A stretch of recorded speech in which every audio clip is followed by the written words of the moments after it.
Have you ever wondered when the best time to have kids is? This question, seemingly simple, is actually layered with complexities. It's a question that harks back to our biological clocks, societal norms, personal ambitions, and even the state of the world we live in. Firstly, let's consider age. Biologically, women are most fertile in their 20s.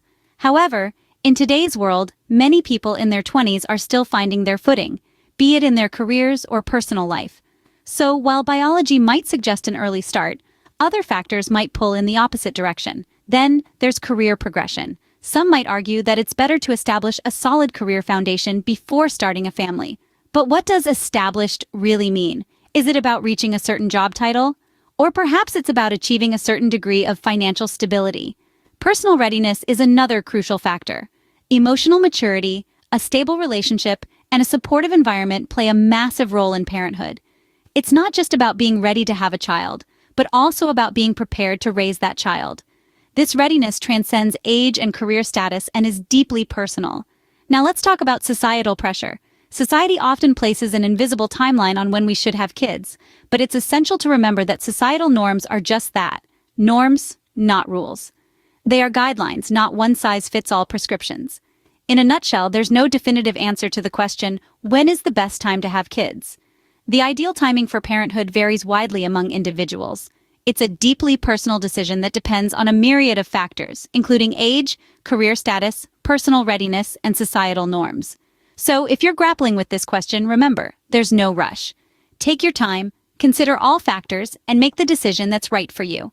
After all, it's your life, your journey, and your family. It's clear that the right time to have kids varies greatly from person to person, and there's no one-size-fits-all. But what about those who choose not to have kids? Let's delve into this less-traveled path.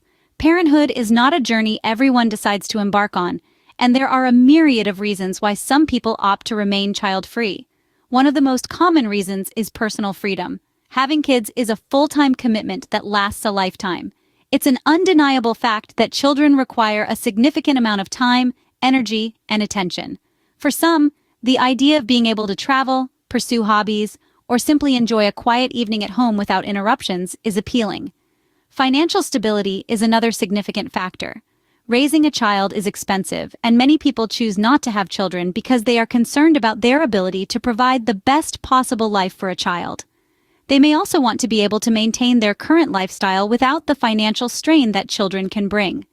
Environmental concerns also come into play. We live in a world where resources are finite, and the environmental footprint of each additional person is something that weighs heavily on the minds of some.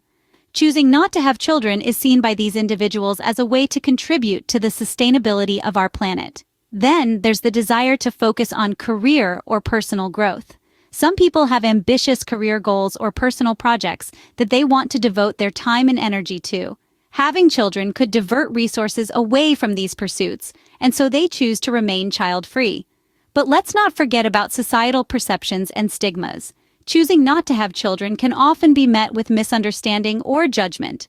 But as society progresses, we're seeing a shift in attitudes. More and more people are coming to understand that this is a valid life choice, and not a reflection of a person's ability to love or nurture. Choosing not to have kids is a personal decision that should be respected and understood. It's a choice that's as unique as the individual making it, and it's high time we appreciate and respect that. So, when is the best time to have kids, and why do some choose not to? In the wonderful tapestry of life, we find that these two perspectives, while seemingly opposite, actually have more in common than you might think. Both decisions, whether to have children or not, are rooted in personal choice, grounded in understanding oneself and one's circumstances. Let's consider those who choose to become parents. For them, the best time to have kids might be when they're financially stable, in a loving relationship, and ready to dedicate their time and energy to raising a child. They might feel a strong desire to nurture, to pass on their wisdom, and to experience the profound love and joy that parenthood can bring. On the other hand, those who decide not to have children may have equally compelling reasons. They might value their freedom and independence, have a passion for their career, or simply not feel the call to parenthood. They might choose to contribute to the world in other ways, through their work, their art, or their service to others. Despite these differences, both groups share a common thread: the courage to make a choice that aligns with their true selves. They respect their own needs and desires and understand that happiness and fulfillment can take many forms. So why is it important to balance these views? Well, it's because we live in a diverse world where everyone has the right to choose their own path. It's essential to respect individual decisions, even if they differ from our own. After all, diversity is what makes our society rich and vibrant.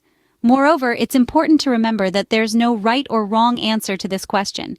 Each person's journey is unique, influenced by a myriad of factors such as their upbringing, values, dreams, and circumstances. What works for one person may not work for another, and that's perfectly okay. In conclusion, whether to have kids and when to have them is a deeply personal decision that should be made without judgment or pressure.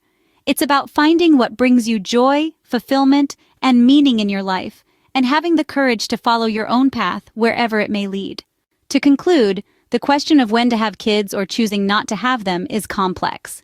It intertwines with our personal life plans, our career aspirations, and our views on family and commitment. The beauty of this intricate question is that it's unique to each and every one of us. We've explored the various reasons why some choose to embrace parenthood, while others opt for a life without kids. Both choices, equally valid, are deeply personal and should be respected. We've also talked about the importance of striking a balance, of understanding that our individual decisions are shaped by unique circumstances and personal values. It's crucial that we foster open, respectful conversations about these choices. Let's embrace the diversity of our decisions, for they paint the colorful canvas of human experience. Remember, the best decision is the one that feels right for you. Let's respect and celebrate our individual choices, as they make us who we are.